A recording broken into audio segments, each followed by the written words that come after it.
Fjölmargar heimsendaspár segja að heimsendir muni eiga sér stað árið 2012. Sú spá sem hefur verið mest áberandi byggir á dagatali Maja sem endar á morgun, 21. desember. Margrét Erla er enn í jólabænum og Ingólfstorgi í miðbæ Reykjavíkur, í þetta sinn með Veru Illugadóttur sem ætlar að fara aðeins yfir þessa heimsendaspá. Já, það er ekki víst hvort að við náum að halda upp á jólin eða hvað verður heimsendir á morgun.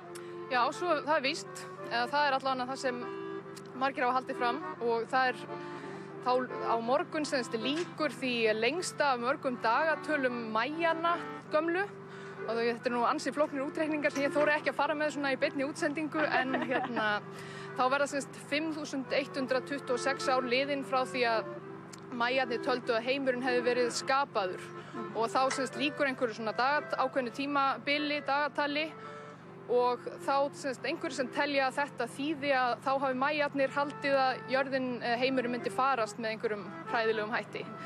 En ég held nú samt að það séu engir alvarlegir Maja-fræðingar í dag sem trúa þessu og það sem er í raunum muni gerast bara er að það hefjist nýtt tímabil og nýtt dagatal rétt eins og það hefst nýtt tímabil hjá okkur hver áramót því 21. desember.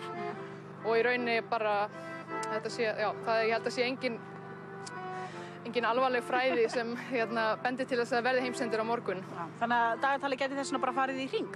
Já, og það hefjist bara nýtt dagatal og afkomendur Majanna í dag, þeir telja ekki að það verði heimsendir og þeir í rauninni bara hlakka til að það byrji nýtt tímabil og það verði ennþá betra en þessi síðustu 5126 ár sem hafa náttúrulega ekki verið sérstaklega góð. Þannig að það er gott bara að hlakka til að nú hefist betri tímar. Er einhver svona, hvað getur maður sagt, markaðssetning í kringum þetta einhvers staðar í heiminum að það gæti verið heimsendir?